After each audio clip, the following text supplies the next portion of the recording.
Okay, there we go.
Just going to give it a few more minutes to see if anybody else pops in. I'm sure people will just keep popping in as we go. So just a few more minutes, everyone.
Okay, everybody, thank you. Welcome. Thank you for joining us today with our first webinar in our series, Summer Sustainability series, hosted by the Center for Sustainable Energy and Environmental Engineering, or CSE3 as we abbreviate it, with East Carolina University.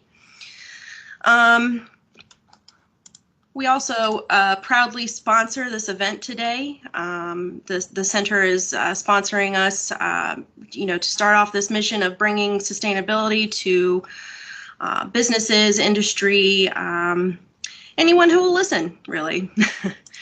So the mission at the center is to provide scholarly and applied research and consultancy for sustainable energy development and natural resource conservation. We aim to enhance public awareness of renewable energy technology and natural resources by focusing on research and workforce training. And we seek to establish partnerships with businesses, organizations, and industries to foster efforts that benefit North Carolina communities. The center receives funding through the Environmental Protection Agency for multiple research projects, including environmental and energy management and pollution prevention, and specifically for economic sectors, food and beverage, automotive, chemical, and fabrication and manufacturing. We offer free energy assessments and provide mentorship and feedback as part of our mission. Additionally, CSE3 receives corporate sponsorships for student and community activities, including scholarships, research engagement, face-to-face training courses, and workshops and webinars like this one. Just like to quickly remind everybody that this is a series. We are starting with Greening North Carolina Tourism with Sustainable Hospitality. Our next event will be on July 8th with Energy Assessment Methods and Tools for Efficient Manufacturing. Registration is open. You can find our flyer under the Files tab in this meeting. In fact, everything will be uploaded to this meeting after the event, and then I will also send out everything through everybody who's registered with your email address. So just a little bit of housekeeping. We kindly ask that you hold off your questions till after the presentations or during the discussion forum. However, if you wish not to speak, just please send me a message in the chat feed and I can ask it for you to our speakers. Or if you need to leave before the session is over, you can again ask the questions in the chat feed. After I ask for questions, please feel free to unmute yourself and join the discussion. We've allotted 2.5 hours for this webinar as we rely on participation and your interaction with the speakers, but we may not use the entire 2.5 hours. Just depends on how much feedback we get from you or how deep we get into discussion. If you're joining us today through an email or social media invitation and haven't registered, if you could just take a moment to fill out our registration form so that we can keep you updated on our upcoming events, and you can opt into our future emails and newsletters. And again, you'll be able to find that registration link on the flyer when it is posted in the Files tab. And lastly, we are recording today's event, which will be shared publicly through several tourism websites and on the center's social media. So if you wish not to share your image, just keep your camera off, keep yourself muted, and again, you can direct your questions to the chat feed. Otherwise, participation in the discussion forum certifies your permission to be recorded and shared.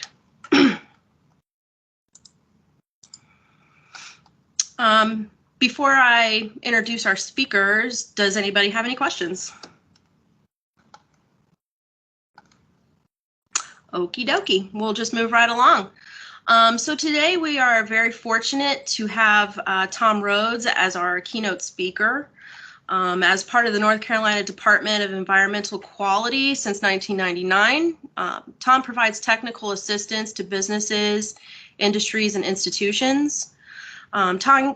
Tom conducts waste, energy, and water analyses to help businesses develop robust economic growth and promote environmental stewardship. He manages the North Carolina Waste Trader, which is the state's online waste exchange, and the North Carolina Green Travel Initiative, which is a program that recognizes and promotes environmental stewardship in the tourism industry. And Tom, we thank you for being here today with us. You're a great wealth of knowledge, and we look forward to discussion. Thank you very much. Next, we will hear some professional testimonies from industry leaders. We'll start with Seth Gross from Bull City Burger and Brewery in Durham. Seth also manages two other sister restaurants, Pomperia Pizza and Bull City Solara and Tap Room.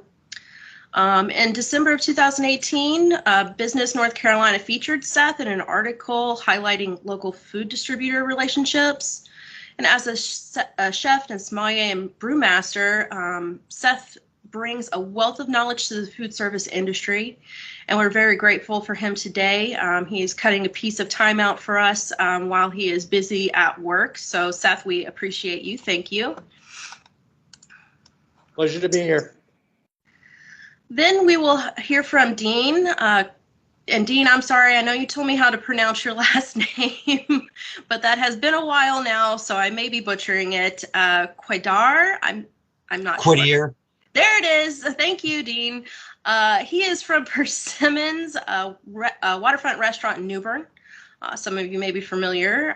He's an Ohio native, graduating from Ohio University in Athens with a degree in hospitality and tourism. Before joining the Persimmons team in 2014, Dean worked for the largest casino resort in the U.S., overseeing the resort's upscale steakhouse, 24-hour cafe, and several lounges. As Persimmons General Manager, we also appreciate Dean's time supporting the Center's webinar series. Thank you so much, Dean. Thank you. And then finally, I will be presenting the Inn on Turner in Beaufort for owners Kim Bell and Jonathan Hess. Kim and John operate their bed and breakfast solely by themselves in all roles. And some of you may know that this past weekend was the Big Rock Fishing Tournament, which fortunately for them has kept them very busy. So I'm honored today to present this outstanding example of sustainable tourism in North Carolina. So with that, what is sustainable tourism? The United Nations World Tourism Organization defines sustainable tourism as tourism that takes full account of its current and future economic, social, and environmental impacts, addressing the need of visitors and the industry, the environment, and host communities. It's important to note here that sustainability is more than just environmental impacts. It encompasses equitable socioeconomic relationships that foster bearable interactions between humanity and the planet. And in turn, the Earth can provide viable resources for global economies. In other words, the triple bottom line of corporate social responsibility. And I'd just like to add a little quote here from Mark Twain, as we all know the famous author Mark Twain. Travel is fatal to prejudice and bigotry and narrow-mindedness, and many of our people need it sorely on these accounts. Excuse me. Broad, wholesome, charitable views of men and things cannot be acquired by vegetating in one's little corner of the earth all one's lifetime. And how so true and relevant I find that to be today. So with that, I'm going to turn it over to Tom, and he will be presenting his Green Travel Initiative. Tom? Thank you very much. It's a pleasure to be here, and thank you for the invitation to speak. And welcome to all of our attendees. Thank you so much for taking the time out in your day to listen to what we have to say. Thank you, Tom. All right, then. So you're going to queue up our presentation then? Yep. Do you see it? I do not see it. Interesting. Sorry, y'all. Technical difficulties then. Give me a moment. Let's see what we got going on. Okay. Are we there yet? I do not see it yet. I'm seeing a list of our attendees. Okay. Does everyone else see it? Because I'm showing on my end that I'm presenting the presentation. Anybody want to jump in here and help us out? I can see it. This is Seth.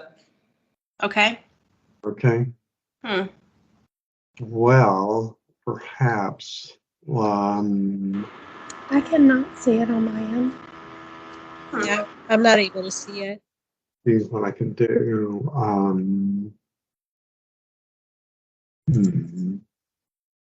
Tom, do you have it pulled up on your side? I do not. Hold on a second. Let me see if I can pull it up and share my screen then. Apologies for the technical difficulties, y'all. I'm showing that I'm sharing it on my end, but for some reason you guys aren't seeing it. Okay, let's see what I can do here.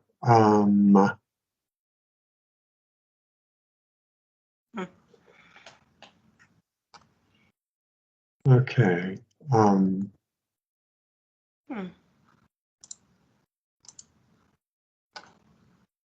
I'm so sorry, y'all. No worries. We'll get it.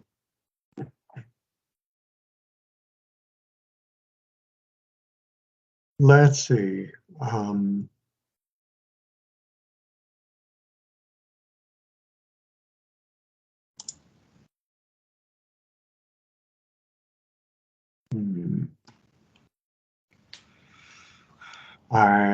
not seeing the option to share my screen.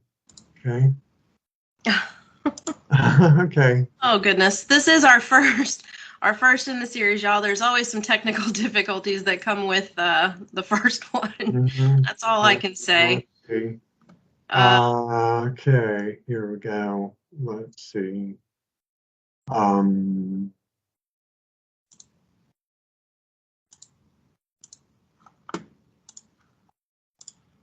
my goodness.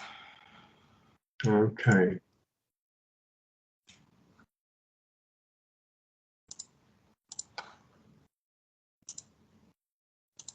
Well, I'm not seeing the screen sharing option here.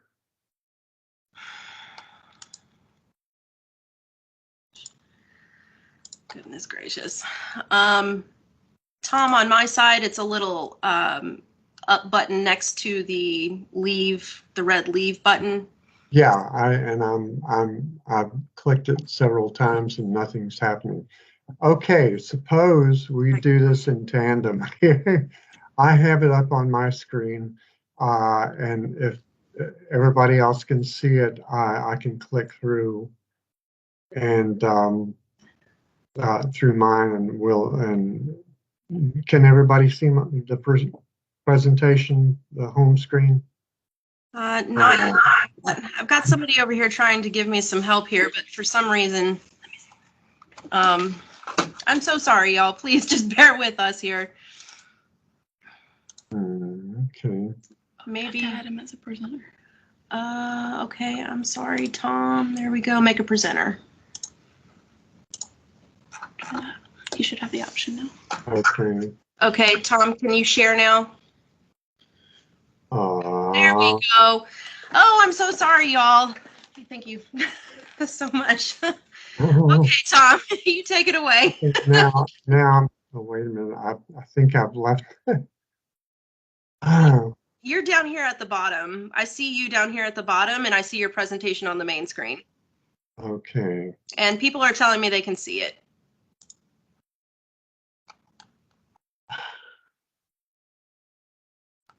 Okay, all right. So.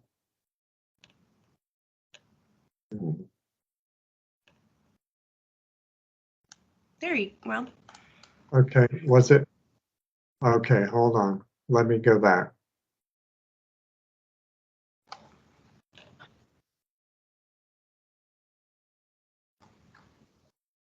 Okay, is it on now? Can you Yep. see it? All right. Okay. Well, let me tell you about NC Green Travel. Whew, okay, thank you, Tom. All right. It is a no-cost program, partnership to help promote the tourism industry for sustainability. And our partners are, of course, ECU, Sustainable Energy and Environmental Engineering Group, Department of Environmental Quality, for whom I work, Waste Reduction Partners, and Visit NC. And we award recognition to a number of different types of businesses, parks, welcome centers, farms, lodging facilities, dining facilities, museums, and you can the sky is the limit. Anything in tourism, all they have to do is fill out an application, and then they get recognized on our website. There are a lot of reasons to go green. It protects the environment. Of course, that's our number one thing that we want to do. Consumers are demanding that now. I know that whenever I'm looking for a hotel or restaurant, I like to go to those that are sustainable. Another reason to go green is it saves money and it shows corporate social responsibility. And it does give the competitive edge because whenever you become a certified sustainable destination, you got free listings on our website. And there is a green advantage of becoming green sustainable. The travel agents central.com has done a study, and there are a number of studies out now that tell about how people react to sustainability in the tourism industry. They are saying 87% of travelers want to travel sustainably, and 41% of travelers will go out of their way to find local restaurants that use local ingredients. A lot of benefits to being a North Carolina NC Green Travel business. You get it shows your commitment to preserving the environment, and your business will be listed on our website. It's free advertising, basically. And not only that, but whenever we feature our businesses that are on our website, we have a Facebook page and Twitter pages, and we feature those on a weekly basis, sometimes 2 or 3 times a week, depending on the flow of how many we have listed. And Visit NC has a travel guide that features NC Green Travel hospitality businesses in their listings, which is yet another reason to go green. My favorite rule, number one, if you aim at nothing, you will always hit your target. And that is so true when you're looking at sustainability. The things that you need to do in order to be sustainable is to gather your energy bills, your water bills, waste hauling records, and purchasing invoices. Those are key elements in becoming green because you've got to know what you're spending and what you're using in order to be greener. Another thing is to perform a walkthrough. Look at the different facets of your business. Look at not only your energy bills, water bills, but go walk through, look at your equipment and see how that equipment is working. Is it up to par? Are you using sustainable equipment like an HVAC that is Energy Star rated? Look at your waste hauling, look at your dumpsters, look at your waste cans. Every facet of the business that you are looking at, you have to make sure that what you're doing is sustainable. Well, places to look, shipping and receiving. Do you have a lot of pallets or boxes that you can recycle? Are you returning those items back to the vendors? Look at your copiers. Are you double-siding your copies? The vending areas. If you have vending machines, Do those lights stay on constantly? Advertising Coca-Cola or snacks, you are paying for that energy. Purchase vending misers or make sure that those lights are delamped, or get vending machines that automatically turn the lights off when the consumer walks away. Look at your boilers and chillers, your HVAC, make sure that they are Energy Star. You look at your maintenance shop, and of course your dumpsters and recycling areas. That's very important to see what is going into the garbage can and what is going into recycling, and make sure that you have a recycling program. For the lodging industry, there is a green lodging calculator that is available online. Go to greenlodgingcalculator.org, and you can plug in different facets of your business and make sure that you are getting the best out of your environmental program. You can select each of these things: your front desk, your vending areas, your rooms, laundry, and a lot of other different things.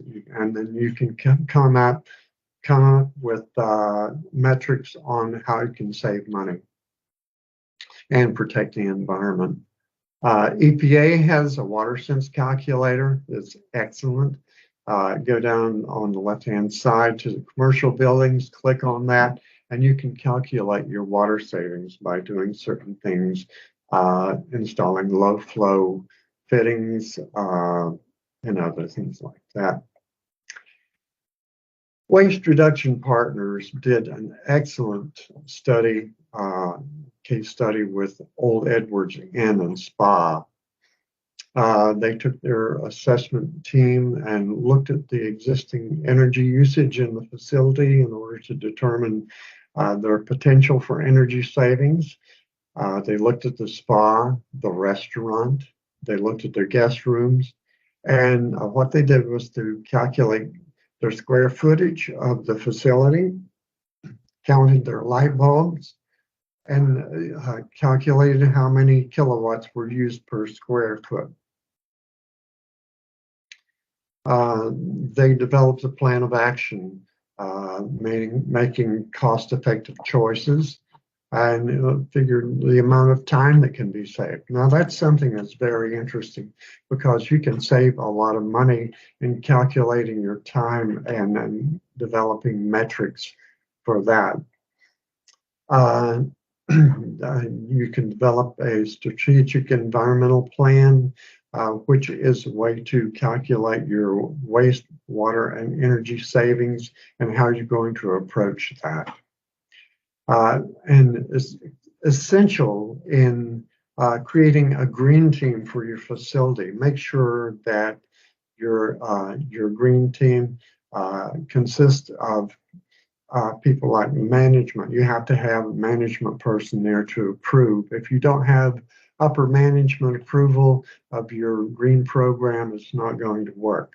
But get people like your housekeeping team, somebody to represent that, the financial team, so you'll know how much you're spending on each item: your water, your solid waste, your energy.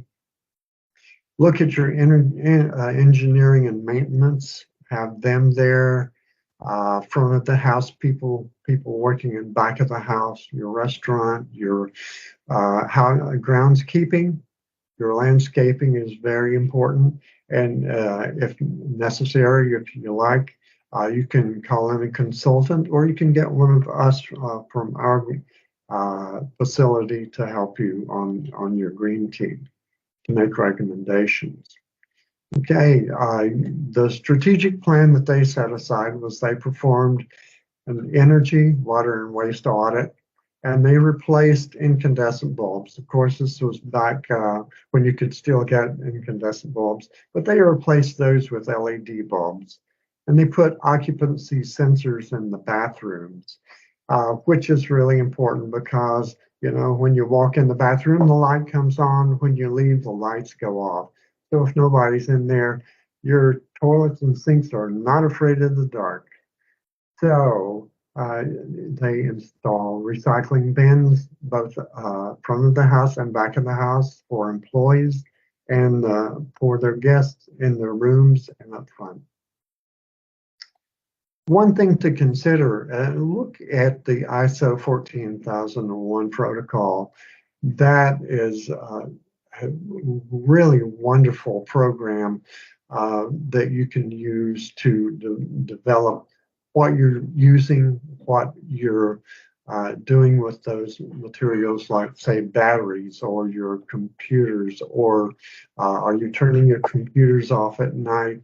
Are you double siding your copies and things that you're doing? And that program will help you to be able to determine what you can do in very much detail. So that's an excellent program.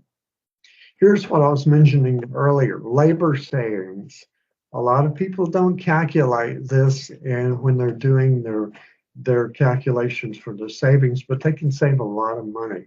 The Old Edwards Inn changed 200 light bulbs a month on the average. They calculated it took them 20 minutes to change the light bulb. Okay, so you've got to do a walkthrough, see which bulbs are burnt out, mark them. Then you got to go to your storage, get your light bulbs and bring them to put them in. Get the ladder, set it up. You can see the picture here, and it takes time to move that ladder. They calculated they were saving 4,000 minutes each month by changing out the light bulbs with LEDs. They saved about $484 per month, which averages out to $5,808 in yearly labor saving cost. So calculate those into your savings as well, in addition to your energy savings, water savings, and other things. Water conservation. Can you guess what the #1 best way to conserve water is? Well, the answer is fix your leaks. Every facility has leaks somewhere along the pipes. One leak dripping 20 per minute, you can save 694 gallons per year. If you have one leak per second in a faucet, you're losing 2,082 gallons per year. That's a lot of money. And one leaking toilet can leak as much as 25,000 gallons per month or more. Think about that. Say, for instance, a guest leaves a room, they use the toilet, flush it, the flap hangs open or the valve does not close, and nobody runs that room for a while. So you're losing a lot of money there. So always go back and back check, make sure that you're saving that. Always check for your leaks, fix them right away. Use faucet aerators, install low flow fittings. You can get waterless urinals or low flow urinals, install on-demand water heating. That's really a good way to do it. It might be a little bit pricey up front, but you can make that money back. Say, for instance, you turn the water on and you're waiting for the hot water to get to the tap. If you have on-demand water heating, it heats up instantly right there at the tap. And so you're going to save all that water.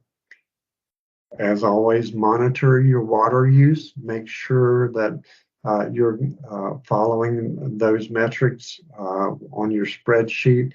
Track it from month to month. Graph that out and make sure that you're tracking that and saving that money. Irrigation is another one for facilities. Always make sure that you irrigate at night or in the morning if you're going to irrigate, but even better, use xeriscaping. Xeriscaping is the practice of using plants that do not use a lot of water, like succulents or other different types of plantings. Landscape with native species that are used to the amount of water that you have available locally. Looking at solid waste reduction, always perform a waste assessment. Look at the items that you're purchasing. Do you need a stapler at every desk? Do you need a copier at every desk? Probably not. You may want to have a room where you have all that equipment and you can share that amongst computers. Look at markets for recyclable materials. You can find markets online on our website and start a recycling program. And that's very important. Educate your employees and customers and always buy recycled products. Close that loop. And again, look at waste reduction partners. They can help you. They can actually come out to your facility or even do virtual assessments at your facility to help you reduce the amount of waste and energy that you're using. We have a lot of tools on our website. You can download these and look at the markets for recyclable materials. Use WasteTrader. If you have an item at your facility that you want to recycle, you can list it for free on ncwastetrader.org. It's a great way to find a home for materials that you want to get rid of and that somebody else can use. Of course, we have free consulting services through our government, and even local governments have consultants or recycling managers that can help you with questions you may have. We have permitting resources. We have several regional offices, and they can help out as well. ECU has a lot of sustainable resources as well as NC Green Travel on our website. You can find those resources linked. And Waste Reduction Partners is a good resource too. At the bottom of the ncgreentravel.org webpage, we have some links here. You just go down and click on those. And right there in the middle bottom, Sustainable Travel Resources is a bunch of really great things that you can find, web links and suggestions of things that you can do to reduce your impact on the environment. Environmental Stewardship Initiative is a great program that we have at DEQ, and I highly recommend that you check that out. They're going to have a webinar very soon that's going to talk about membership, and it's a free program. It's really wonderful, and they do a tremendous job of helping businesses become more sustainable. So to join NC Green Travel, we have applications online. Go to our home page, click on the link to download the application appropriate for your type of business. We don't just do hotels and lodging or just restaurants. We have applications for parks and museums and all kinds of other types of tourism businesses. So go download that, save it. When you download it, save it to your desktop. And then you can actually fill in that application by clicking in those blue areas on the applications, check boxes and little narrative boxes that you fill those out. And it's really good. Save that completed application and then email it to me.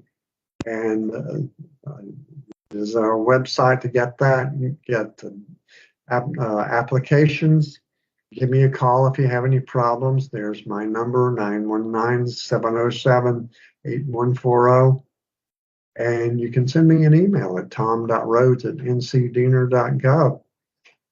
Check it out, and I'll be glad to be there to help you as you fill out your application we can even help you fill that application out for you if you need help with that. And that's about it. Thank you, Tom. Thank you very much. I appreciate the time. Tom is just really a wealth of knowledge and experience in this field and industry. He's very quick to respond to emails. Just really enjoy Tom a whole lot. We're going to hold off any questions that we have for Tom for right now until we get to the discussion forum because we have two managers of restaurants that need to present to us and then go back to managing their restaurants. So if you'll just hold off on your questions, we're just going to go ahead and move right along to Seth from Bull City Burger and Brewery. And I'm again going to try to share this screen. Let me know if we're seeing it. Everybody's seeing it?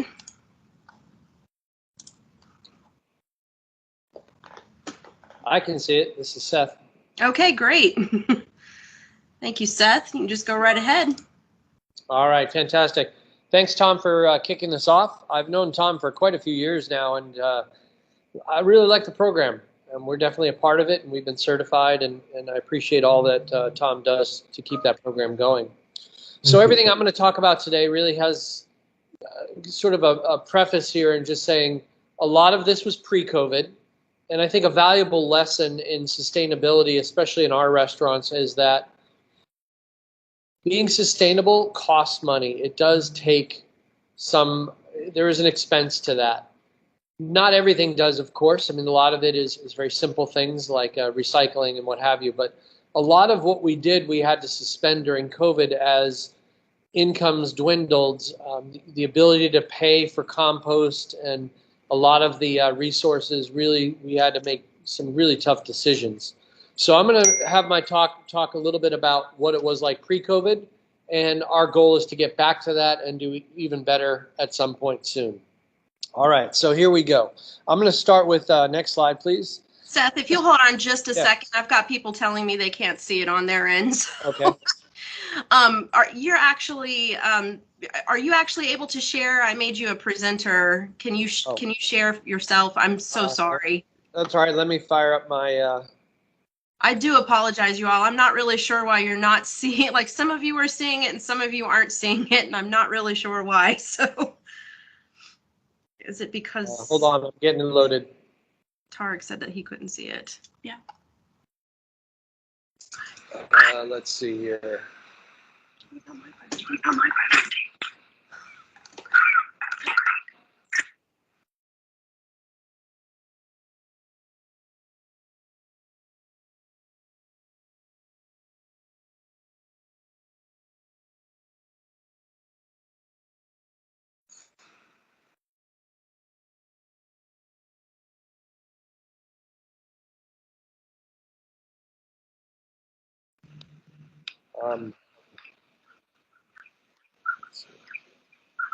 Are you seeing my screen? No.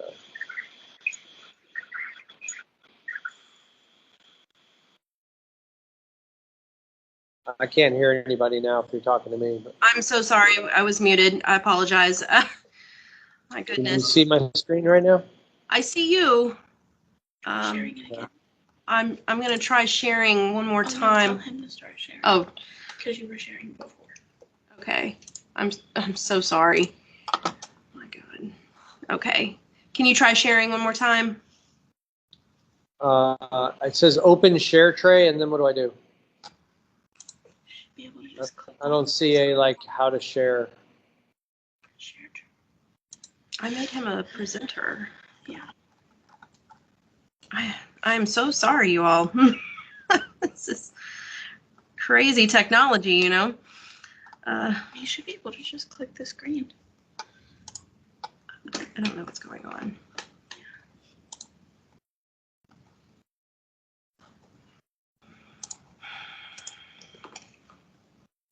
Okay. There it is. I think we see you now. Or see it now. There we go. People are saying they see it. From me or from you? From you, I believe. So you can see that right now, Bull City Burger and Brewery. Yes.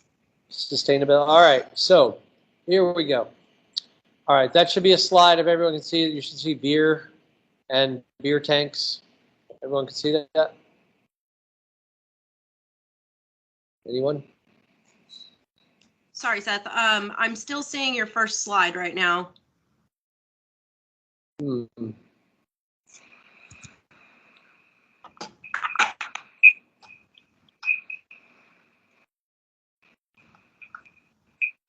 There we go.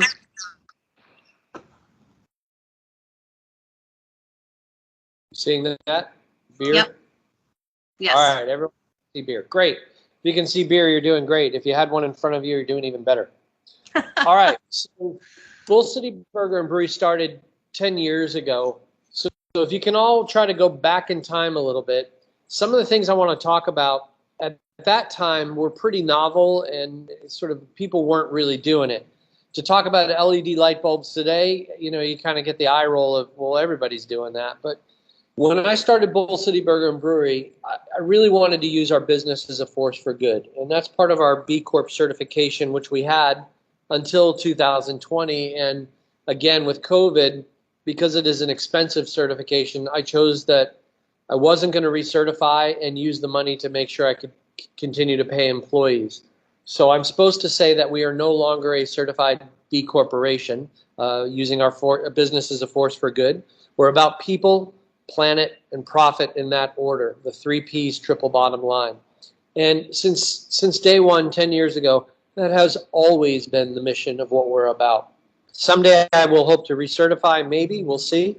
But we were the first brew pub in the world to be certified by the B Lab for B Corporation certification, and first restaurant in North Carolina. And then Pompieri Pizza became the first pizza restaurant on the planet and the second restaurant in North Carolina. And last I looked, there were only about 16 restaurants out of the 3,000 certified B Corps. So it was a really important thing to me early on. Today, we haven't really changed anything we practice, but it is still about the idea of using your business as a force for good. So in those early days, I took out a notebook and I wrote about 5 pages of notes of everything that I wanted to do sustainable when we were going to open. Very quickly, though, as I tried to implement these ideas and look at costs, you start to realize that, well, 10 years ago, solar panels didn't make a whole lot of sense. The return on investment for a restaurant was far too risky. Who knew if we were going to even be there in 10 years? Being a restaurant, it's a little tricky. And, you know, it just like these things just weren't going to pay off the way we wanted. I still have that original list. And every year I look at it and we try to implement more and more from it. So I've never given up, but we started with the easy things.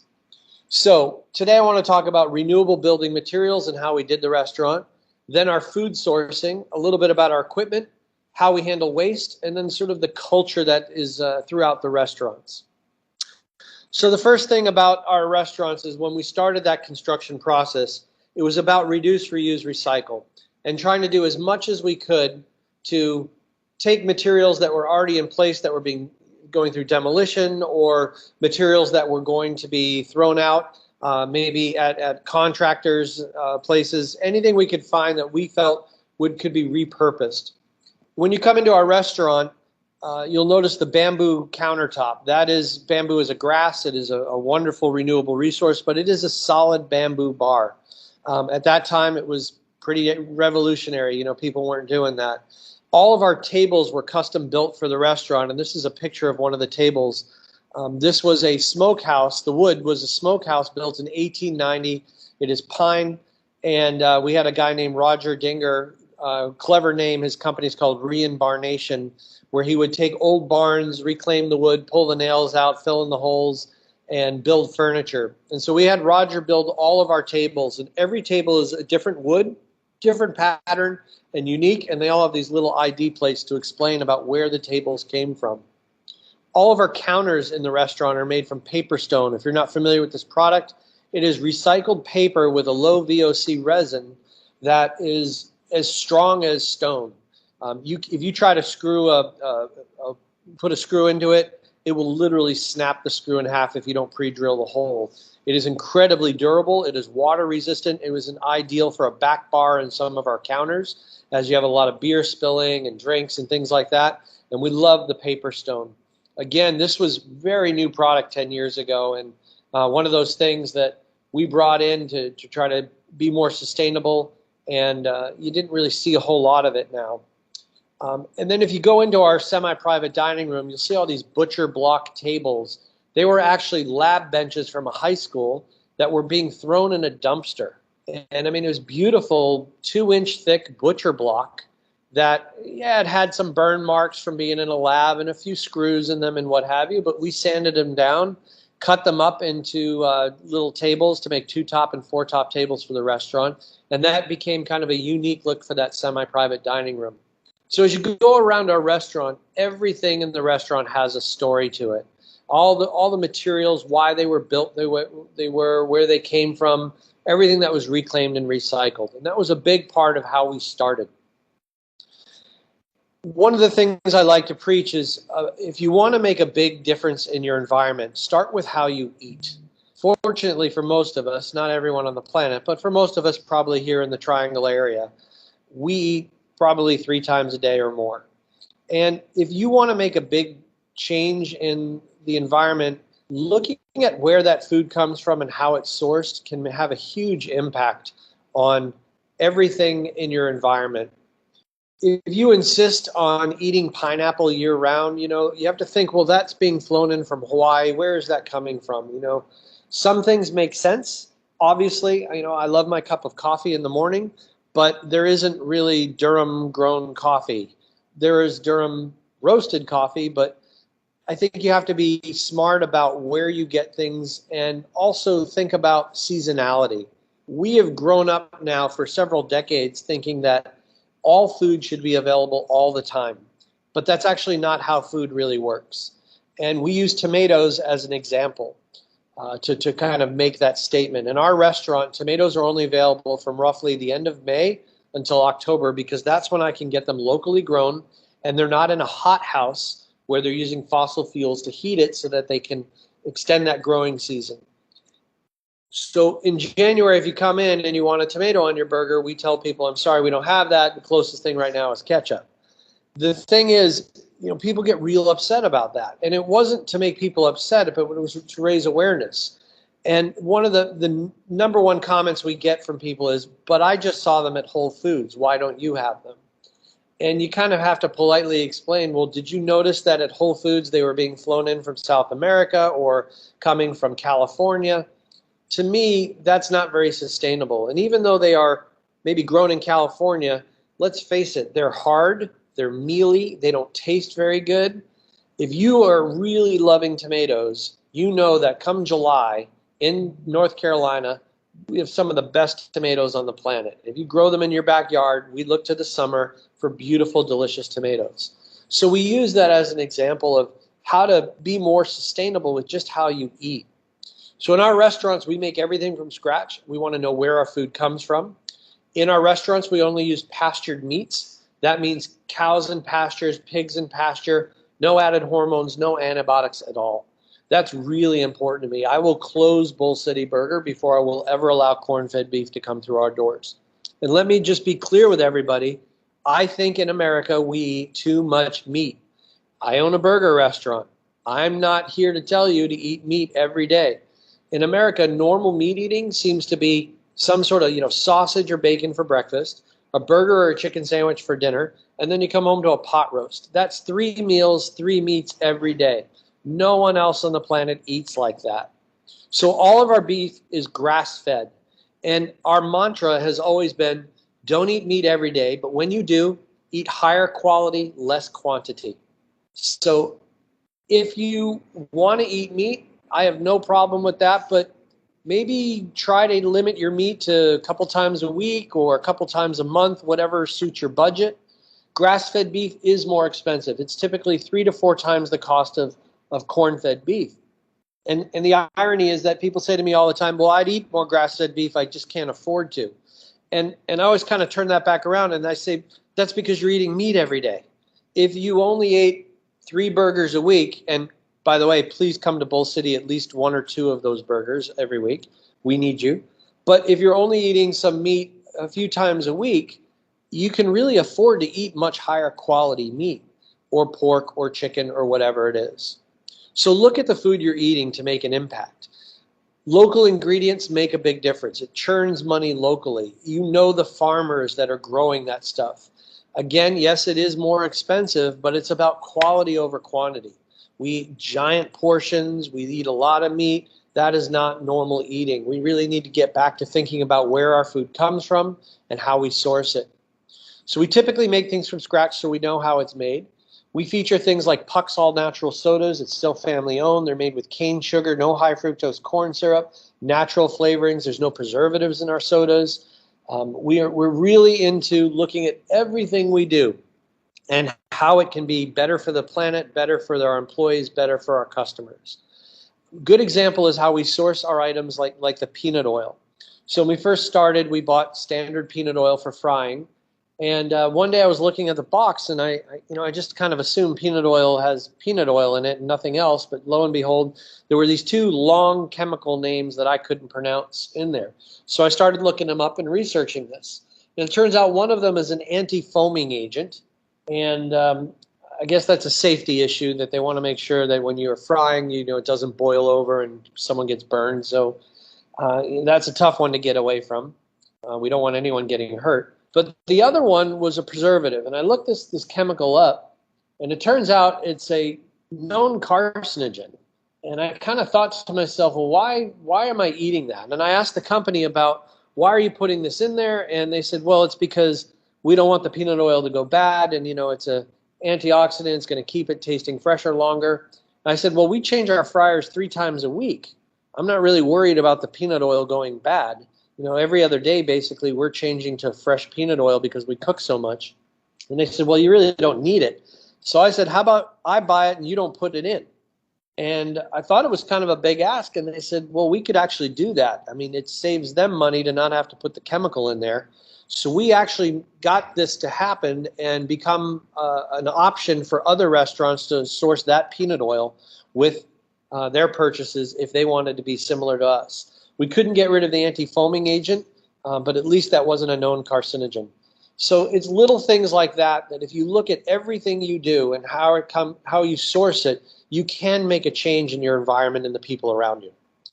Next thing I want to talk about is equipment. And I like to use our kitchen hoods as an example. So 10 years ago, when we had these hoods here, every restaurant I worked in growing up, the dishwasher, somebody comes in early, and they reach up, they flick a switch on, and those hoods start up and they start sucking air. So they're sucking the air conditioning out of the building and all the heating and things like that. And their job is to take care of grease and oil that's airborne and some of the heat from the grill. But at 6 or 7 in the morning, there isn't a whole lot of cooking going on. But hoods run 24 hours a day in some places, or let's say 12 or 14 hours a day, just constant on full power. So I started researching that, and I said, well, we have this huge hood over our grill because we're cooking a lot of burgers. And I said, are there better options? So 10 years ago, there was this new technology coming out. And there are computer sensors up in the hoods that detect smoke and heat levels. And so in the morning when we turn them on, they actually don't do anything until somebody starts to turn on a grill or maybe start to cook some onions or something. And then you'll hear the hoods very quietly start to ramp up in power. And if there's some smoke, they'll go to full power. But generally, it's just if you're sauteing some onions, it's very little heat. And so they'll run at about 30%, 40% capacity. Of course, during dinner service, when we're cooking lots of burgers, we're making French fries, you'll hear them at 100%. But then as soon as the dinner rush is over, you hear the hoods begin to power down again. This alone is paid for itself in just a couple of years. This, at the time, new technology, very expensive. It paid for itself very, very quickly. It's one of the few things that I'm really glad about that we put it in and the technology paid for itself so quickly. Then you look at our brewery equipment. At the time, very expensive. The brewery alone was almost $500,000. But we really put a lot of time and thought into all of the brewery equipment. Since we're a brewery and we're going to use that equipment almost every single day, we wanted to make sure that everything we were doing in there was conserving water, especially because that's the biggest input in beer. When you drink a beer, you're really drinking mostly water. Yeah, there's alcohol and hops and barley in there, but beers are mostly 92 to 95% water. If it's 5% alcohol beer, the other 95% is pretty much water, maybe 1% of other stuff in there, the hops and things. So conserving water became a big thing for us and trying to find ways to do that and be much more efficient. It's everything from using chemicals, using chemicals properly and making sure that we're not wasting water. When I learned to brew back in the 1990s, you want to rinse a tank out, you turn the hose on and let it start rinsing, and you went and had lunch. Now we run timers on everything. We want to make sure that we're using the right amount of water to make sure that we've cleaned the tank, but no more than that. Our dish machines, they all conserve water. They're all Energy Star rated. Every piece of equipment we could buy Energy Star rated was very important, and then looking at water conservation. And then, as I mentioned, lighting. Back when we started the restaurant, we looked at every light, and at that time I went with LED. Boy, was that expensive compared to today. I mean, we were paying $30, $40 a light bulb back then, and they had a high failure rate, and it was terrible. So we did as much as we could. We worked just a few years ago with Duke Power. They had an interesting program to come in and do some assessments on lighting and try to change out some ballasts and do some more things with some of the fluorescent lights in the kitchens, because those were not LED at the time. And so we've continued to try to improve our lighting, making sure that we didn't sacrifice the quality of the light, but also being smart about saving energy, and hopefully the light bulbs will last longer, the newer technology. Next thing I want to talk about is waste. So waste in restaurants is a big issue because the perception is that restaurants are very wasteful places. I don't think that's entirely true because of the restaurant's behavior. It's actually changing guests' behavior. And so people want to see huge portions, but then they like to throw away and not eat all of the fries. People like to have 15 napkins on the table because they might need more than one, but then they throw away all the rest of the napkins. If you think about behaviors, when you go to a food court, people say, oh, I'll get ketchup for the table, and they reach into that little bin at the food court and pull out about 40 ketchup packets and drop them in the center of the table for everyone. People use 1 or 2 ketchup packets, and then what do you do with the rest of them? You put them on your tray and you go dump them in the trash. We don't want to be a part of that. So we do things that really annoy customers, like you get 1 napkin to start, and you can have as many as you want. We don't care. But we just want you to get napkins that you're going to use. At home, no one takes a stack of napkins, puts it on the table, and then throws them all away at the end of lunch or dinner because they didn't use them. But that's what people do in restaurants. We're also the first restaurant in Durham to go completely strawless. We do have straws available for those who need it for disability reasons or children or things like that. But we encourage people to not use a straw. It's kind of a funny thing, that behavior. I know most of us at home don't go get a straw to have a glass of water in our house, but there are a whole group of people that when they go out, they have to have a straw. I never quite understood it, but we often remind them and say, hey, we do have them available if you need one, but if you don't need it, we'd rather not use a straw. Is that okay? And probably 8 out of 10 people say, I don't actually need the straw. It's just a habit. The next thing in this photo I want to point out is we have 4 trash cans at every station. So these trash cans are a very important part of our culture. The blue is recycling. Everybody knows that. The green one is food. And so we were working with local farmers pre-COVID. We worked really hard to keep this a very clean waste stream. But all the leftover burger buns and fries and stuff that people don't eat go in there. And as you know, pigs are omnivores. They eat everything. Well, we started working with some farmers that were picking up the food every week and giving to the pigs. And I'll tell you a couple funny stories. First, the pigs got to know the sound of the truck, that when it was coming, they knew that the restaurant food was coming, and they would storm the truck. And the farmer would tell me he couldn't even get through the gate because the pigs wanted the food so badly. They loved it so much. And one of the pig farmers had a hog that he sold to a master barbecue pit master, and we got word from him. He said it was the finest pig that he had ever cooked, because when you think about it, the diet it had lettuce, tomato, onions, burger buns, all of that stuff. It was a nice, pretty healthy diet for the pig. And he said it was the best tasting and best marbled pig he had ever cooked. So it's kind of cool that we can see that kind of cycle of life, that all of that food waste was going to farms and being used. Then the compost bin there, that's all the napkins, anything that is paper waste goes in there. And all of that we were paying to have picked up and composted. We did have to discontinue that temporarily, I hope, and we plan to get back to that as we emerge from COVID. And then finally, there's a little black trash can. That is the small desk can that you would see in an office that goes underneath underneath your desk. That is all we put in a dumpster. When we opened 10 years ago, there's a community dumpster for all of the apartments here, and there were 2 restaurants at the time. Every Sunday night, that dumpster was overflowing, trash bags on the ground all around it. When we instituted our complete recycling, compost, and food collection, and then just that little tiny trash can, I have never seen it overflow again until COVID came. And now, sure enough, it is overflowing as more restaurants now use it, and we're no longer able to completely compost all of our paper and pig food. But we will get back to it one day. Another wasteful thing in restaurants is the ability to collect gray water. A lot of people take a full glass of water, especially like they've already had dinner.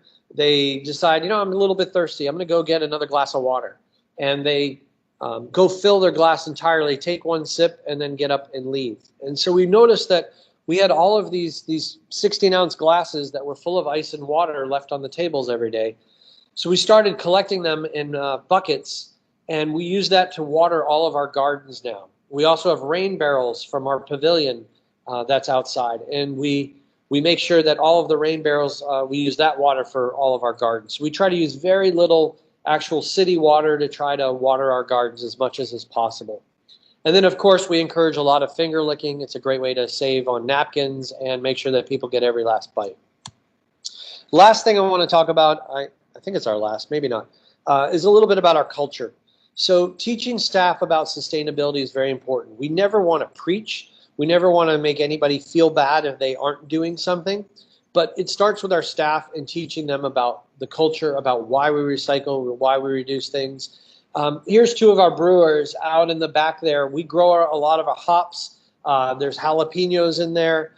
We can't grow all of our needs, but we have big outdoor gardens that are all around the patio, and we're trying to grow food and teach people that in an urban environment, you can actually grow a lot of stuff.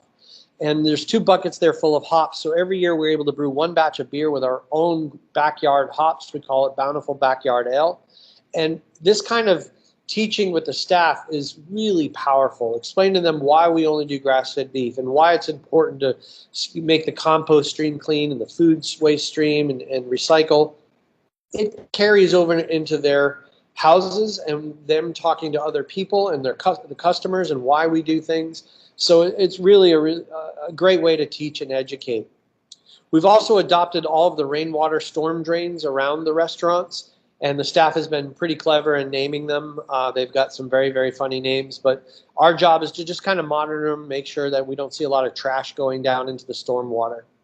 I mentioned our gardens, and then last thing I'll talk about when it comes to culture, one of the more powerful things we do every year is our farm tour. So June 28th, coming up in 2 weeks, is our annual farm tour. We take the time to close all 3 restaurants. So that alone is a big expense. We're going to lose revenue from one day, but I feel like the payoff is far greater. Again, people first, planet second, profit third. And so we rent a bus and we take the entire 3 restaurants out to visit 3 farms and meet some of the farmers that are actually growing and raising the food in our restaurants. It is amazing. It is powerful to watch these young people out there who've never been on a farm. A lot of them have never gotten that close to a cow or met someone who grew sweet potatoes explaining how they dig them up and wash them and then bring them to our restaurant, or the lettuce or whatever it is. And to see these farms and the acres and what it takes to feed our customers, I think is incredibly powerful and worth it. it's also a great day. We get to all bond and hang out together. And the last farm, we always bring some kegs of beer and a bunch of food, and everyone hangs out. We play Frisbee and just hang out on the farm for the afternoon before coming back. It's that kind of culture, that kind of stuff that we do, that we truly try to make sure that we're practicing and preaching what we do. All right, so that is my story. Thank you, Seth. All right. Any questions for me? Anything I can answer? That was absolutely amazing. Yeah, that was a lot of information to take in. I talk a lot. Yeah. No, you're very enthusiastic about it, which I appreciate. So at this time, does anybody have any questions directly for Seth? We're going to go ahead and take questions for him right now because he's a busy man with 3 restaurants, so he may have to scat off from us here. So if anybody has any questions, go ahead and unmute and ask.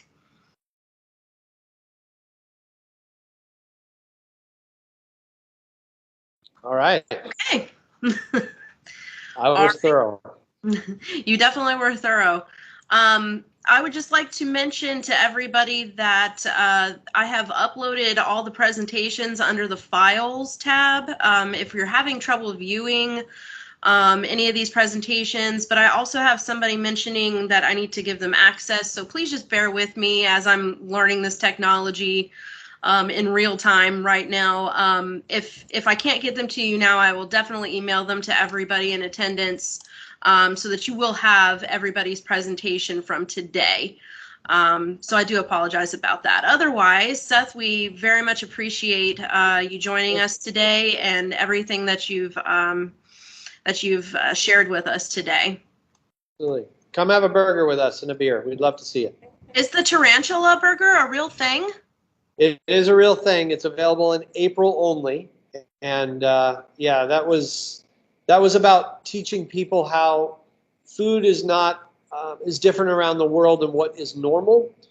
That started with, I had some nice folks in the restaurant, and they were from India, and they were saying, in our culture, we don't eat a lot of beef, and it's kind of weird to see people eating so many burgers in America.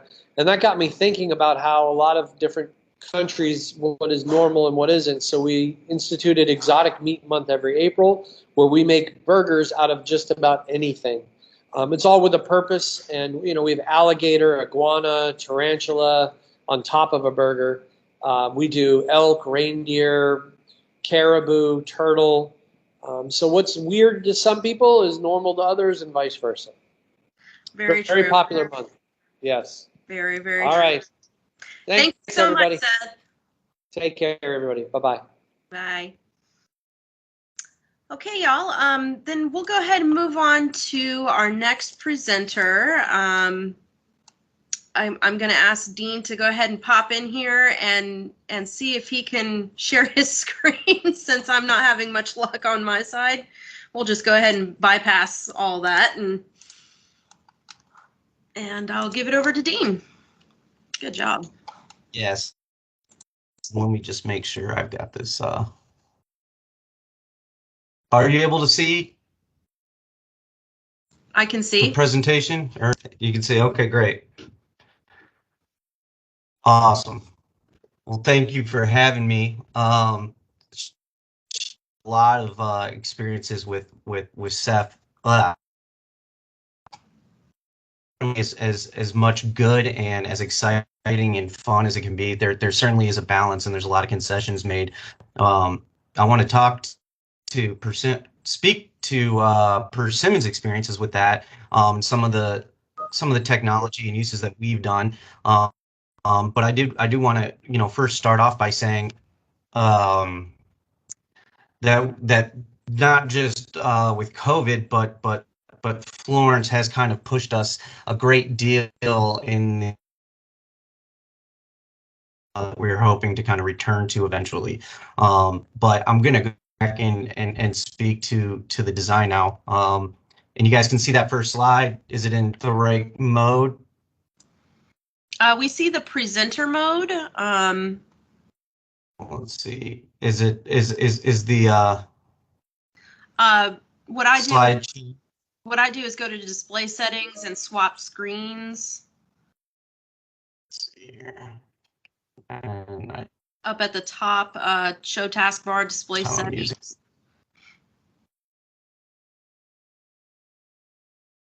Either way, we can see. Okay, I might just run with it. Well, and most of what I have to say is verbal. But with that said, Persimmons was established in 2010 in the historic downtown New Bern, right on the Noosa River. In fact, it's the only waterfront restaurant in still to this day. And the although I wasn't part of the team at that point, I didn't come till 4 years later. One of the things that drew me to this area and to this team was that they shared a lot of the same beliefs and passions that I did when it comes to the hospitality industry. And the restaurant itself was built, they wanted to be a active, not just from a business standpoint, but also, we wanted to enhance downtown New Bern and the experience that brings for tourists and locals alike. But also, provide jobs, support local farms and so on and so forth. So the entire project was really about being a good neighbor, and a passion for food and a passion for community. And so when they first started building and designing the restaurant, in fact, the name Persimmons comes from the very they had to dredge the river out a little bit to build the deck. They pulled persimmons tree and a few red gum trees out of that water. Huge, massive logs that ended up taking, I think, about 2 years to actually dry out. That wood was then milled locally by Precision Molding, just a few blocks down from the restaurant. That was utilized to make the tables, the bar, the hostess stand, and so on and so forth. And kind of from mind and the concept was kind of built around that. So when they first built the restaurant, like I said, they had the reclaimed wood that was dredged from the river. The flooring, this down to the CVT flooring tiles that were selected, were actually made from recycled tires. We actually, courtesy of Florence, we no longer have those right now, but we had a good run with them. LED was, as Seth was saying, was still in its infancy, and it was a little iffy. They utilized what they could, and actually since then, as technology's caught up, we've been able to replace, and we are now officially, as of I think 2018, 100% on LED lighting and fixtures. So everything, all ballasts have been changed out, which was a nice project in itself. Waterless urinals, tankless water heaters, everything, and then the concept itself. Table concept is really what was built on, and utilizing the best and showcasing the best of Eastern North Carolina has to offer, because let's face it, it provides quite a bit of opportunity from from local farms to the seafood aspect. So those were some really easy no-brainers to implement. But the biggest project in building the restaurant system, which I'm going to focus on today, I will preface this by saying I'm no expert at geothermal HVAC, but I do know enough to be dangerous, and I do know within the context of Persimmons and how our specific unit works, because they can be a little different, particularly where you are geographically. Fortunately for us, we're right on the water. So we had the opportunity to implement a geothermal cooling unit that was a closed loop system that utilized both the the ground and water underneath the surface level to cool and heat the building. For us, it's kind of there was kind of some concessions made. We actually do utilize traditional HVAC units as supplemental air and heating because the building is so big, and what it takes to keep a comfortable temperature for our customers was was kind of a combination of both. Been useful, as I'm about to explain, is it greatly reduces the energy cost of those traditional units. So I'm going to give a quick explanation of how that works for us and the practicality of it. And, you know, there's, as there is with everything, there are some pros and cons. So the pond loop system, essentially what we have is we have a giant loop of plumbing that goes through our building under the visibly noticeable is the parking lot. It's actually right underneath our parking lot. And what's great about that area is, like I said, both the water table and the temperatures of the ground can be utilized there. And what's great about that is, you know, especially here in Eastern North Carolina, although the ambient air temperature, depending on the season, can fluctuate greatly, the ground temperature tends to stay pretty consistent year round. In fact, within a 20 to 30 degree shift. For heating and cooling, it pumps water through the system in one direction for heating and the opposite direction for cooling. And what it does in our case is it actually maintains a consistent window of temperature when there's no HVAC running. And so, you know, when we're closed, when we're closed and there's no one in the building, it's maintaining, you know, depending on the our summer, somewhere between 50 degrees and 80 degrees at any given time. When people are in the building and we are using traditional AC or heat, those units only have to work to heat or cool the air within that window. So if I had the HVAC off in a traditional building, you know, I'd be coming in trying to heat sometimes, you know, 46-degree air, or on the flip side of that, you know, sometimes it can get 88, 90 degrees, and it has to work that much harder to cool it. So by keeping it in that window,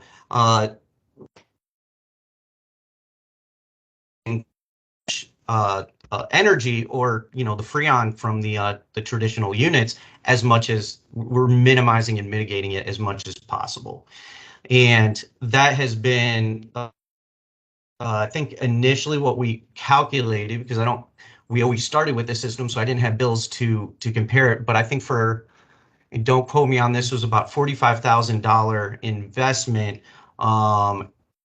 That was a 10-year, it was a break even or pay for itself after 10 years, which we just did surpass. It's not always about the money, like Seth said. It was, you know, setting an example and trying to be one of those pioneers of the future in the green direction. How has it impacted us? As I said before, it maintains that temperature window at any given time, and it allows us to use less energy.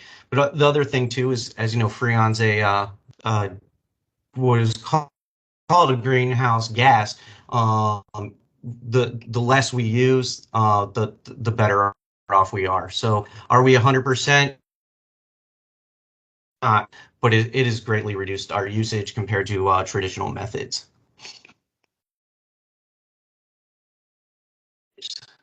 So some other benefits actually is we found that we've had less wear and tear on the traditional HVAC units. In fact, all but one unit in that building is the original units that went into the initial construction. So we're finding that we're actually able to use HVAC units a lot longer. So much. Even the balanced temperature uh, window, as I talked about, for the contents of the building, particularly when you're storing food and we have a lot of wooden fixtures and so on and so forth. It's not as hard on that product. In fact, a lot of the times, you do have to, we found that we've had to air condition our dry storage room, even though we barely have people in there for long periods of time, just to kind of and things of that nature. There were some initial tax incentives on the building, and the biggest thing was we were setting an example and a reference for future projects. I can't tell you how many times over the last, I've been here 7 years now, where I have had calls from various people in North Carolina that are embarking on new construction projects that are considering implementing and utilizing business, and wanted to hear my experiences with them, which is there are some negatives of us as I'll get into, but I think I've been very encouraging in pushing in the right direction, at least through our own experiences. Our challenges are getting better. Initially, we found there was a very limited scope of vendors qualified to work on it. So when we did have issues, we were often calling 3-4 different HVAC companies. We'll give it a shot, and then they're just like, I have no idea what's going on here. I've never worked on a system like this. That is getting better. As Seth mentioned, technology and markets are kind of catching up. And where we stand today is actually I've found 3 local vendors that have kind of popped up in the last 5 years, that are more experienced. They have people that are more experienced working on them, and they're able to troubleshoot a lot quicker. But initially, a headache. I have to be honest there. The distribution unit. So once those loops under the building are send water, either heated or cooled water into the building, there's a distribution unit that kind of sends it out to all the various dining areas, kitchen, bathrooms, etc.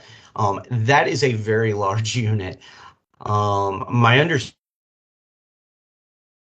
they're a little bit more efficient and they're a lot smaller, but right now it's eating up about 1,700 cubic feet of space on our main floor. In fact, it did present quite a bit of a challenge when Florence hit, and we had to make some repairs. Was we had to replace our floor. They actually had to crawl under the building and replace the floor from underneath it, which was a very, very delicate situation. And lastly, this is another one that's getting better, but initially there were a little bit above average costs for replacing the parts and getting the work done, especially when it came to replacing the pumps that circulate that water through the closed loop system.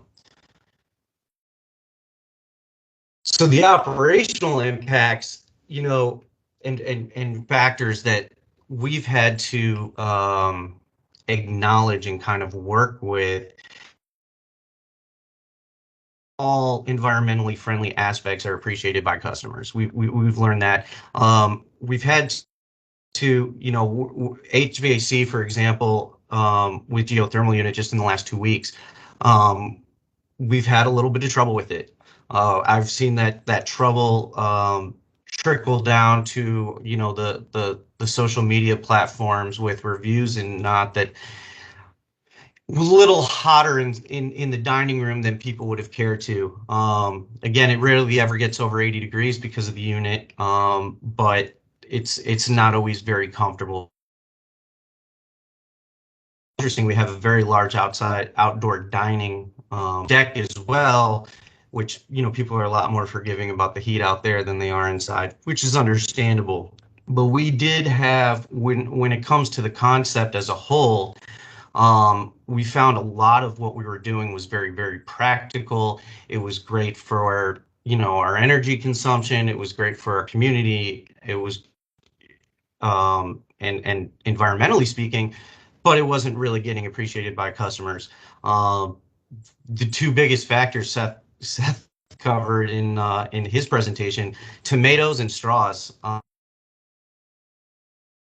Tomatoes, and we found a greenhouse, a local farmer doing greenhouse tomatoes in the winter that we work with, that actually does most of his business, I believe, with Whole Foods, ironically enough. But yes, they do consume quite a bit of energy to do that.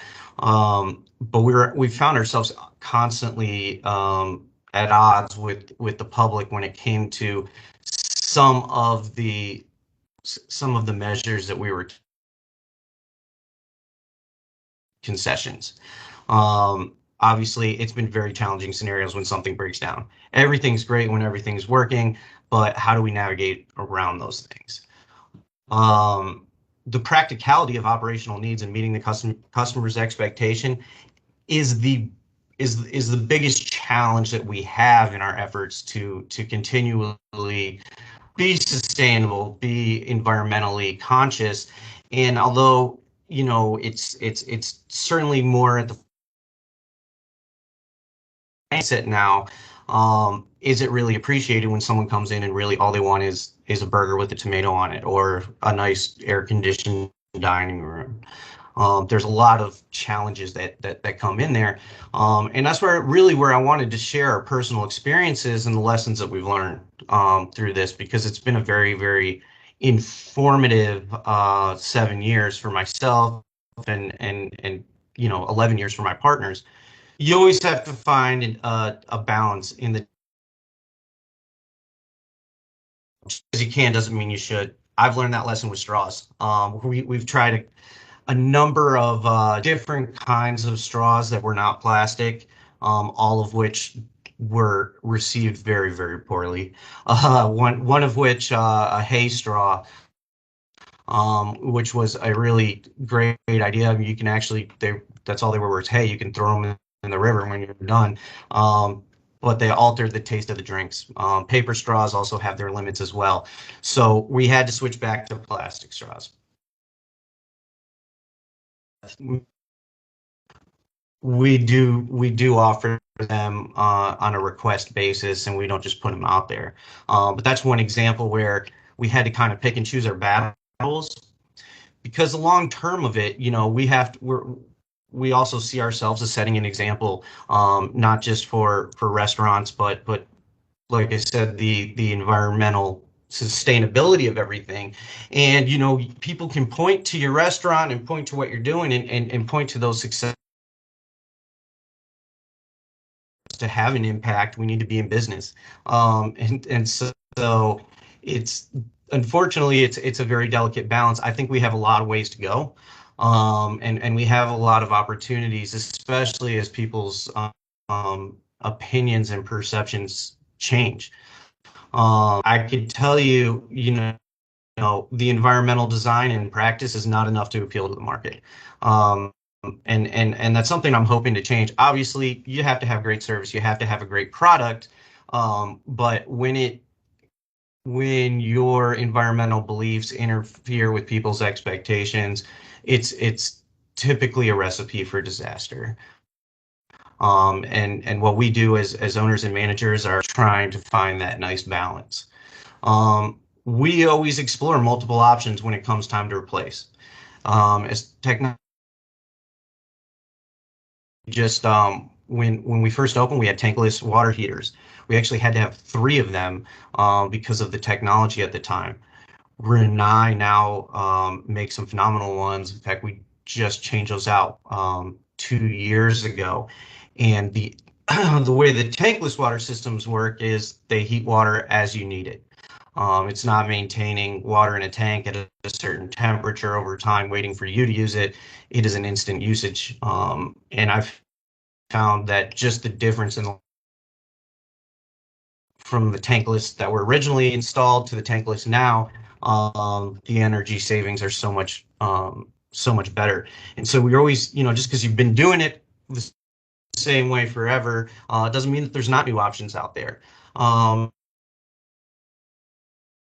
Great, new cutting edge technology. And our second question is, great, is there anyone that can fix it? Is there anyone that can maintain it in Eastern North Carolina?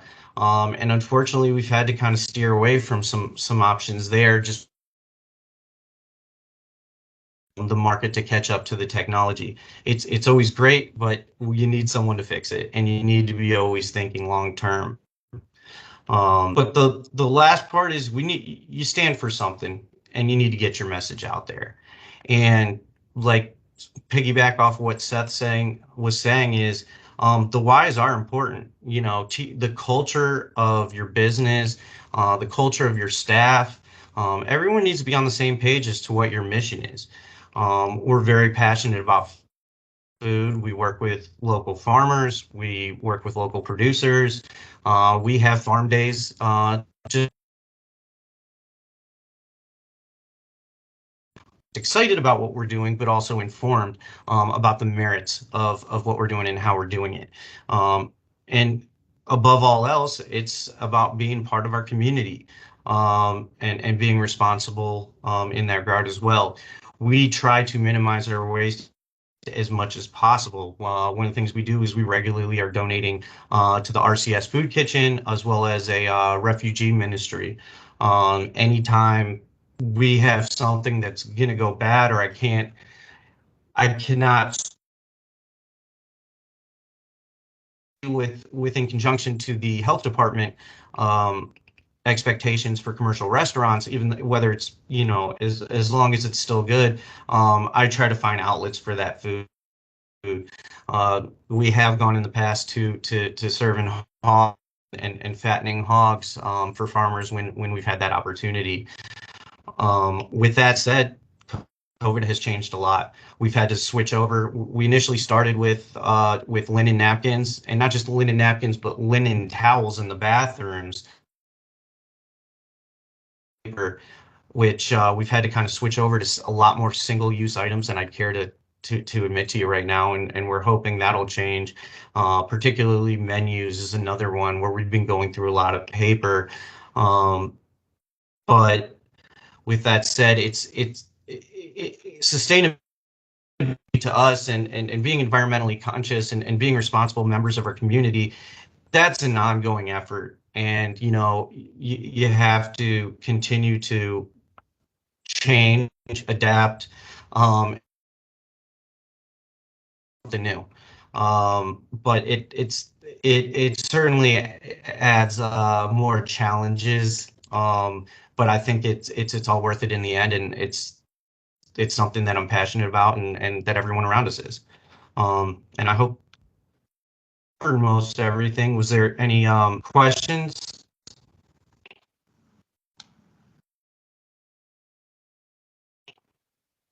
Dean, thank you so much. There's an echo on my end. Not sure where that's coming from. Anyways, yes, it's about the journey, not the destination. And I have found in my own personal experiences through the restaurant industry that it is about changing the perception of our guests.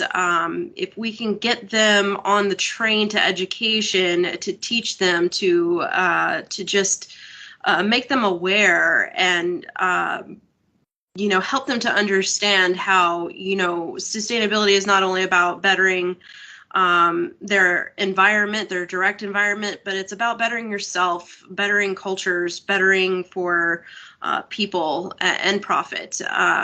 So you made a lot of really great points there, Dean. I really appreciate. You might not be able to get 100%.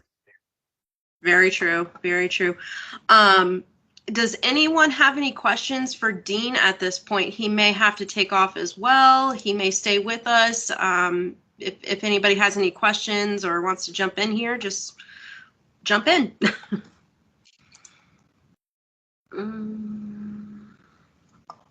Okay, then. Well, Well, thank I you. will say Okay. I am happy to respond to anyone if you want information. If anyone has anything pop up, I'm always happy to answer questions or at least chat about it. Great. I will share your information with everyone. We appreciate that. I hope to get out to the restaurant at some point in time. I think I've only ever been to New Bern twice in 26 years of North Carolina, so that's terrible. I need to get out that way more often. But it would be nice to come out there and see what you're all about out there. Absolutely love to have you. Well, thank you so much, Dean. For the sake of time, we are going to go ahead and move on to the final presentation, which I will be sharing with you all.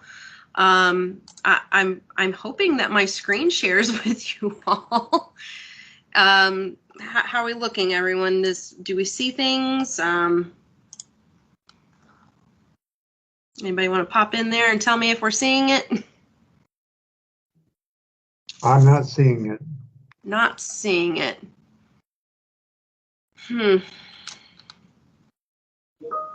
Well, this is a tragedy.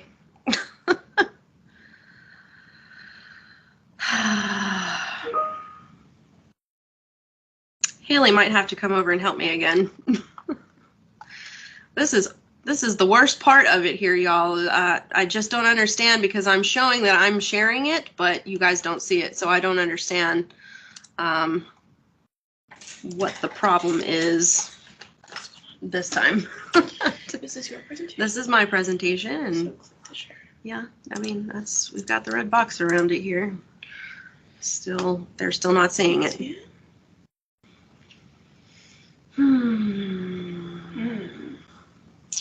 Try slideshow full screen. Like just try full screening it. Yeah, I see it once you do that. You see it now? Do we see it now? I'm not seeing it. Still a no.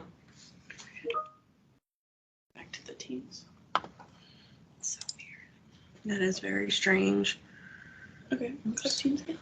Now stop sharing. Is anybody else sharing their screen? No, not that I see. All right, share again. Try a window. Like do a window, and then like scroll down. I think. Oh no, there it is. You're right. Presentation. Try that. How about now? No. Anything now? That's a no. Okay. I'm not sure. Well, I don't know what it's. y'all, I'm not really sure why it's not showing up on your end. Whose presentation is it? This is mine, and I don't even know how to get back to the. Oh my god. I might have to go down here. Okay. Well, I do apologize, y'all. I might just have to go ahead on and chat, and then let you look at the. Uh-oh. We're gonna try one more thing here. Oh, did I leave? Oh no, I didn't think. I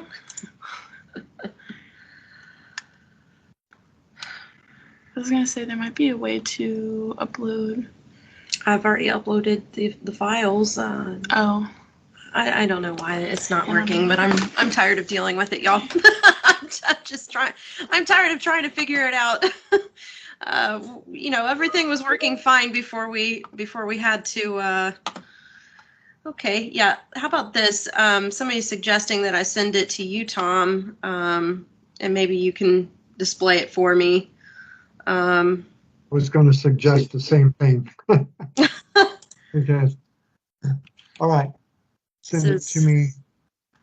I am on the way with it here.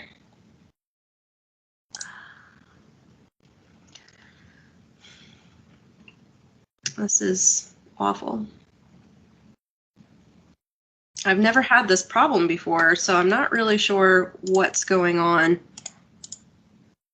And there we go. All right, all right, Tom.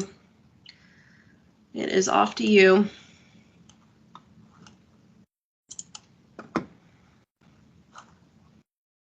It's not here yet. Might take just a sec. It's a big file. No worries. No worries.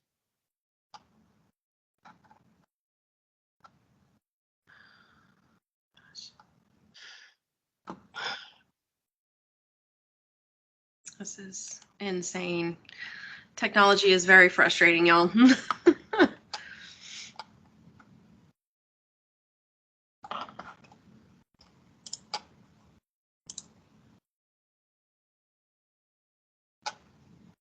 Tom, are you able to see it underneath the files tab from Teams? Hold on. I uploaded all the presentations there, but I've had people tell me that they don't see the. Yeah, I'm not seeing it. Okay. No, I am not. I am not seeing it.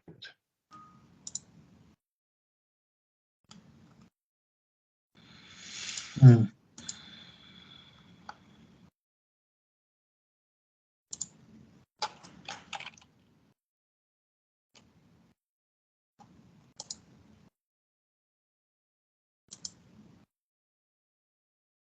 Has it come to you yet through email? Not yet. Oh my goodness. See if I can force it. Oh no. Uh, This is just entertaining at this point.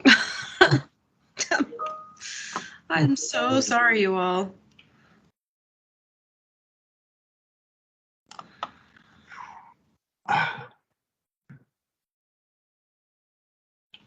I've sent it to several people. It's a large file, so it might take a few extra minutes. mm,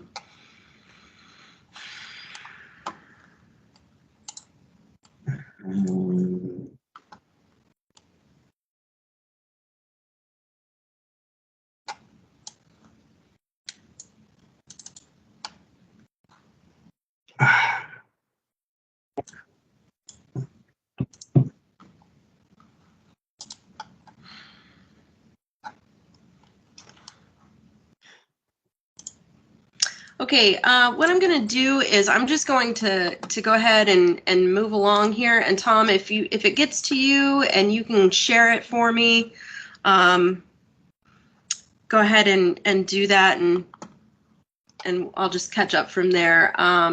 Otherwise, like I said, I will get everyone the presentation somehow. If I have to email them, whatever I have to do, they will get to you somehow. I imagine I'm probably restricted as a student through ECU. There are several things that I have restrictions on because I'm a student.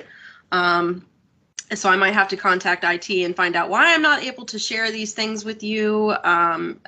It was not a problem beforehand, and now all of a sudden it is. So I don't know, y'all. I do apologize. But anyways, moving on. I'd like to present to you all today the Inn on Turner in Beaufort, North Carolina. Owned, operated, and proudly serving all meals by Kim Bell and Jonathan Hess. Again, I mentioned that they solely operate and in every single role in their bed and breakfast. And they are great stewards to the environment. Kim is very energetic and lively and just very happy to be part of this presentation today. And she did apologize for not being able to be with us, but we totally understand. So Inn on Turner is as a TripAdvisor traveler ranked best of best in 2021. It's ranked #1 in Beaufort and coastal North Carolina, and it's also ranked #6 in the top 25 bed and breakfasts in the country for cuisine, comfort and care, upscale and downtown location, and the unique and boutique category. Kim and John are both certified by the Ocean Project, the Plastic Ocean Project, Surfrider Foundation of Bogue Banks, the Crystal Coast Waterkeeper, and again by the North Carolina Green Travel Initiative, which they have the top certification, the 3 Dogwood Blossoms.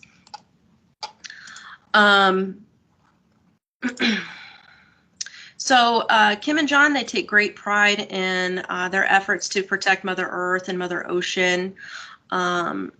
The simple changes that they have made a significant impact on providing a healthier environment and lodging experience for their guests. Some of their initiatives include zero plastic, like we've talked about with Dean and with Seth. A lot of people are trying to make that move towards zero plastic, including straws, as part of their commitment to the Ocean Project. With being along the waterway, reducing plastic as much as possible definitely helps the ocean and helps the marine life in the ocean. And for their small bed and breakfast, guests have responded very well to their efforts to reduce plastic, including straws. Not quite the same concept as a large restaurant or, a restaurant where people kind of expect that from a restaurant experience. The inn also uses glass watercrafts and glassware, which eliminates the need for plastic water bottles. And they use biodegradable utensils and compostable containers for their picnic lunches, which I think is pretty awesome, because those are some of the key components to food service waste. Lots of plastic, lots of plastic utensils and styrofoam. So it's good to see someone trying to make the transition over to more bamboo utensils and upcycled, recycled materials for containers. Kim and John, they also personally separate waste and recyclables from all their guests. I imagine that guests probably have tagged along with that and possibly do it themselves now, but they do make sure that all their waste and recyclables have been separated. They use green cleaning products, which are very plentiful these days and are really no more costly than traditional chemical-based products. Most all of their furniture in the house itself and outside on the grounds has been repurposed, upcycled, recycled furniture. And if you take a look at their website, they have some very beautiful pictures of the interior of the house. And really it's a 5-star experience there. You would never imagine that things have been recycled or repurposed in any way. It's like walking into just a well-designed home. So their linens, bed linens and towels are made from organic and sustainably grown cotton. They use energy efficient lighting, as Tom has spoken to, appliances, Energy Star rated appliances, and an HVAC system. So the inn doesn't have a split unit. No split units in the room, which eliminates the guest ability to be able to adjust the settings up or down and then take off for the day and just leave air running or heat running, as sometimes we can mindlessly do as travelers and tourists. I know that I've done that myself, inadvertently just set the thermostat in a hotel room and then take off for the day, because you don't think about it. You're not the one paying the bill, so it's not something that you think about, but I'm definitely more conscious of it now. And Kim says that there's rarely a time where a guest has an issue with that because they have efficient ceiling fans that moves the air around, and they layer their bedding for cooler and warmer sleepers. So they make sure to keep their guests comfortable. Timers and smart outlets and thermostats curb the energy usage. harnessing smart technology with their thermostats. The thermostats themselves have actually learned when to turn up and when to turn down temperatures to keep guests comfortable during the day while also conserving energy. They taught these gadgets to lower during high impact times when heat builds up in the summer and cools in the winter, instead of running all day. They've also programmed their smart technology to kick on to counter late afternoon heat and early morning shower and blow dryer time, and then readjust back to for the rest of the day. And I lost my page. And here we go. Okay. Another thing, the Inn utilizes little to no printed literature, as all their information is emailed or online. So everything's digital. And one aspect that I found just absolutely wonderful is Kim personally texts all of her guests. So it eliminates the need for a business card. And it makes the whole experience very personal.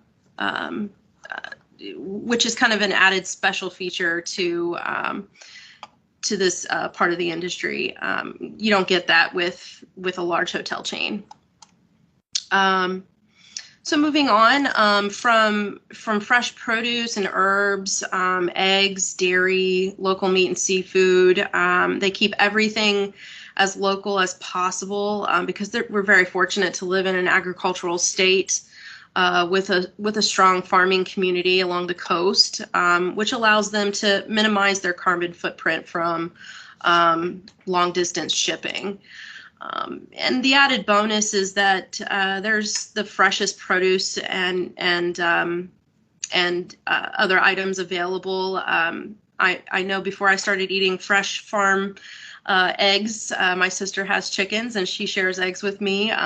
Before that, I never knew what a fresh egg tasted like and how good it can taste really over a store-bought egg that has been pasteurized and sitting on a shelf for who knows how long. So they're very fortunate to have these connections along the coast.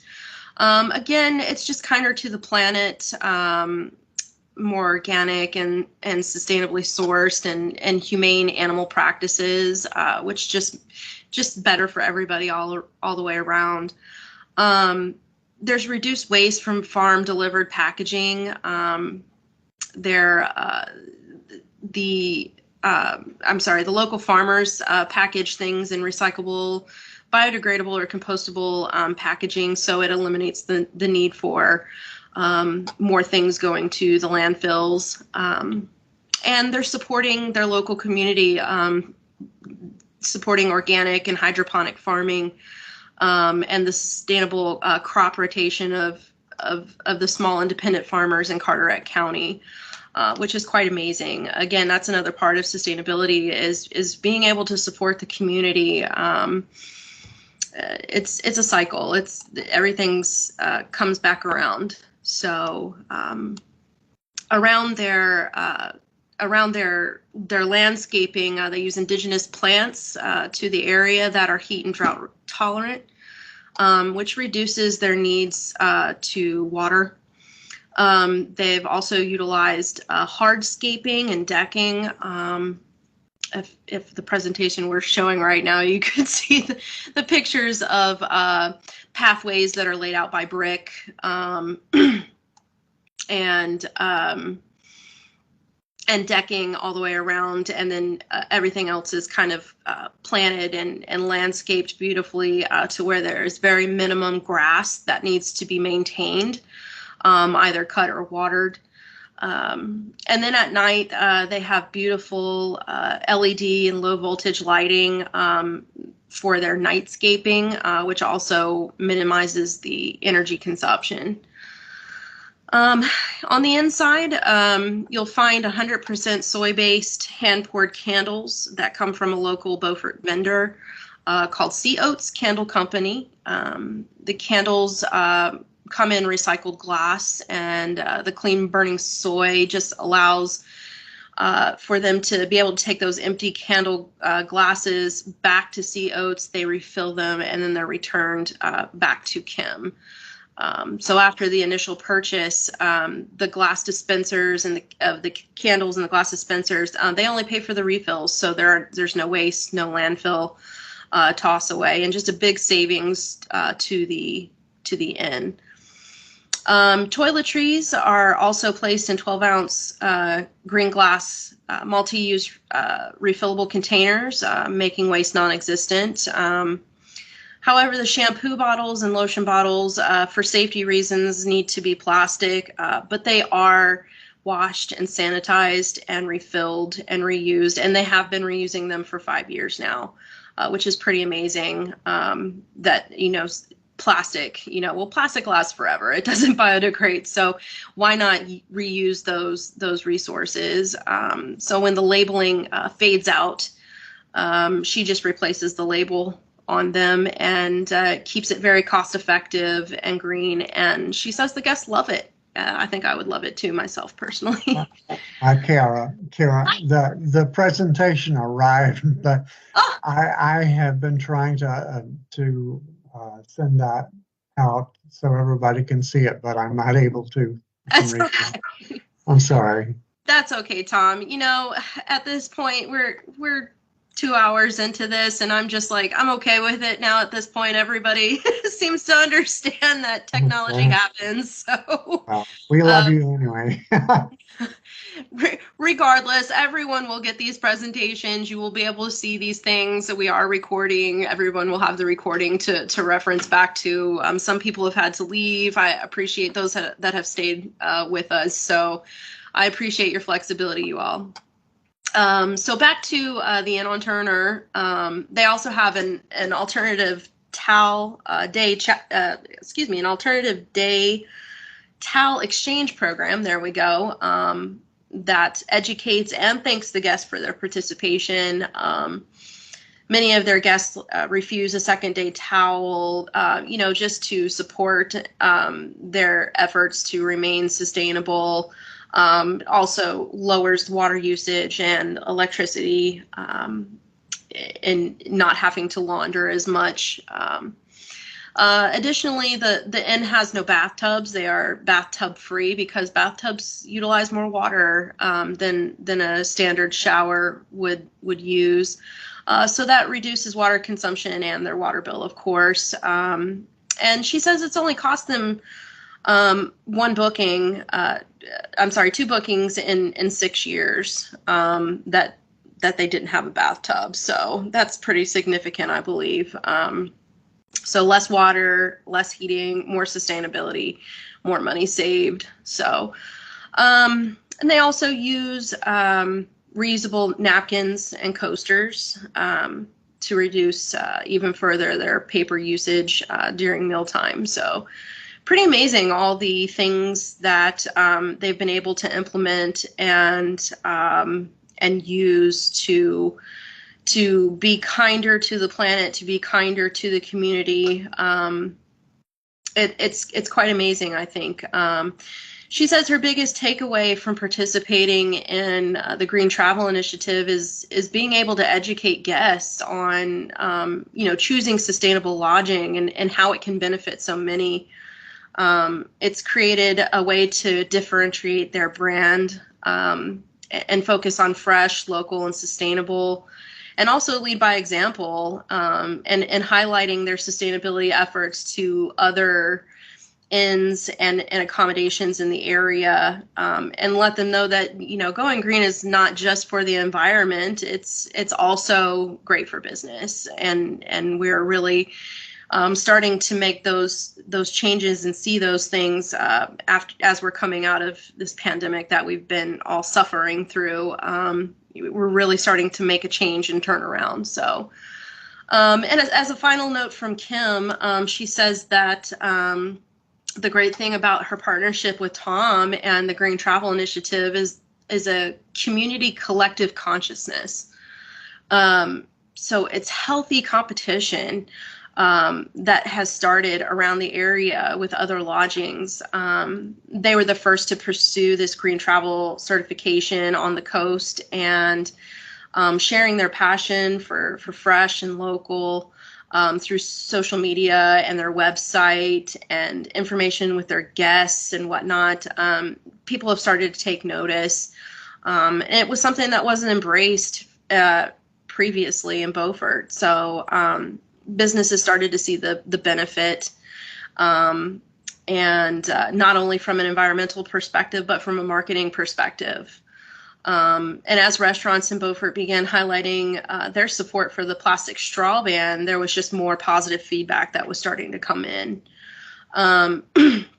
Being a coastal resort region supported by beach tourism and having a strong surf community, the residents do feel passionate about the area's natural beauty. And so it makes it very easy to share the enthusiasm for sustainability in that area with visitors, with other travelers.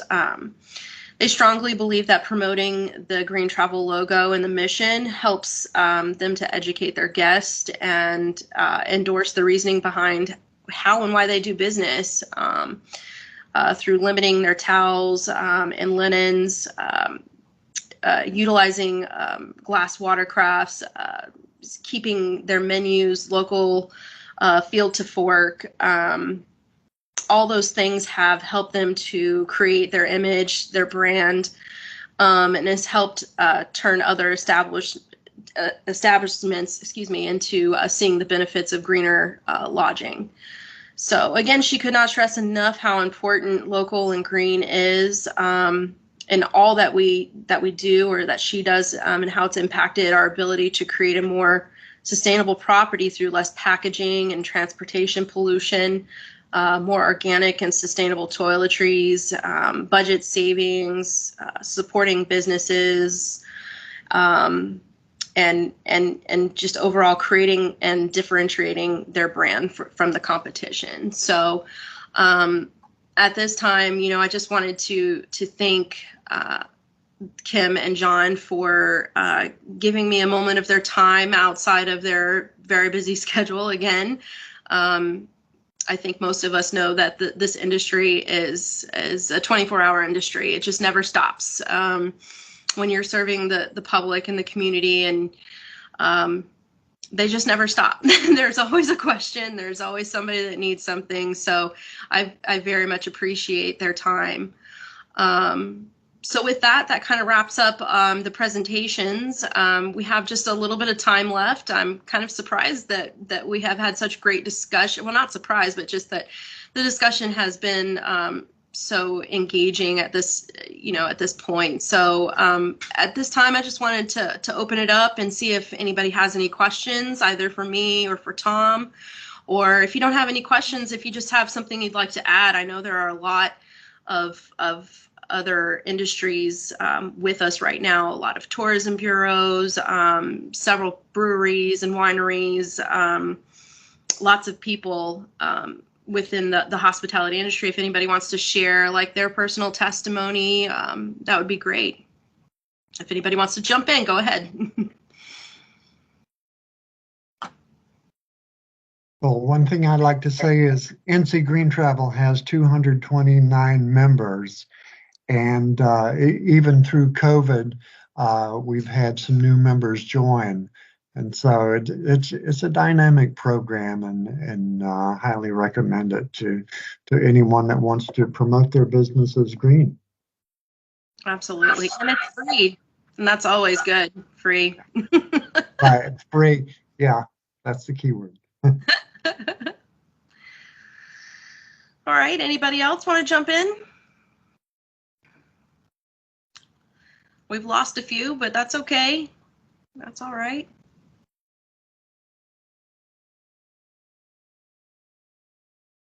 Anne, I can see you. I'm not sure if you're trying to speak to us. There we go. Yes. Can you hear me? Can you hear me? Barely. Can you hear me a little better now? There we go. Okay. Well, my name's Ann Strader, and I live in Fayetteville, North Carolina. and I'm starting a small business called Eco Solutions, and it's a small business service that helps businesses, homes, and community groups go green. So I'm still working on the website, but I've been interacting with Tom Rhodes, and he's been just wonderful and actually invited me to participate today. So I signed up for all of your webinars Oh, the next 2 months. great. And I'm just really, I want to just thank all the speakers and all the business owners who are working on sustainability and shared their pros and cons. Is really appreciative for that. And then lastly, I've been a business owner for over 20 years, so this is a new business that I'm starting. But one thing that I know that I'm learning more about at this time that we find ourselves in is that when we run into challenges, as everything is changing, that's an opportunity for innovation. And I think some of the cons that some of the business owners shared is kind of an opportunity to be innovative and use it as maybe an opportunity to educate the customers. Do you know what I mean? Yeah, absolutely. Turn a negative into the positive and make it an opportunity to enhance awareness and maybe add some new products to a service business, like these straws that keep coming up. You know, it might be another opportunity for businesses or restaurants to maybe sell metal or steel straws or eco-friendly straws in their restaurants that can be reused, since the straws keep coming up, you know. So there's so many wonderful ways to come up with new innovative ideas. This is Absolutely. a great way to share them. So thank you. Absolutely. Thank you so much, Anne, for jumping in. I actually might reach out to you separately to the side because I'm also thinking some of those same exact thoughts. So it'd be nice to collaborate. So it was great to have you today. Thank you so much for joining us. And I really appreciate everybody that's stuck with us to the end here. Thank you so much for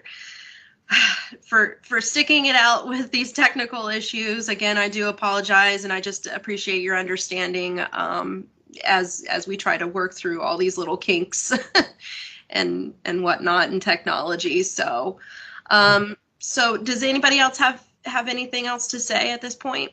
Yeah, this is Tom. I'd like to invite everybody to look at the NC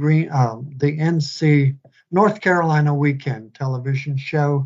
We are featured on the North Carolina Weekend, and I can send out that link to anyone that wants to get that. Yes.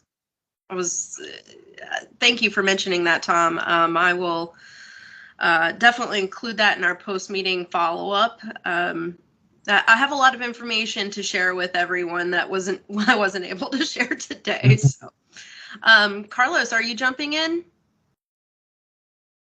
No, I just wanted to say thank you for hosting this. Yeah, here we go. So I appreciate the information. All of a sudden, you popped up on my screen, so I wasn't I sure. know, I've been here through the whole session. I saw you at the very beginning. Thank you so much for joining us. We really appreciate it. If you have any questions, anyone, please reach out to me. Everyone has my email address. If I can help out in any way, please let me know. Again, we are run off of sponsorships and donations. In the presentation, you'll see information on that, as I can't share it with you right now. And our next event, of course, will be on energy assessments, energy assessment tools and methods for efficient manufacturing. And brewing and wineries are manufacturing. So I hope everybody sticks around and joins us for that, hopefully with less technical issues on July 8th. So again, I'd like to thank our speakers. Thank you so much. I see Dean still with us. Thank you again, Tom. You're wonderful. Thank you, everybody, for joining. And I hope you all have a good rest of your day. And thank you, Kara. You Thank did a you. wonderful job. Thank you. Bye, everyone.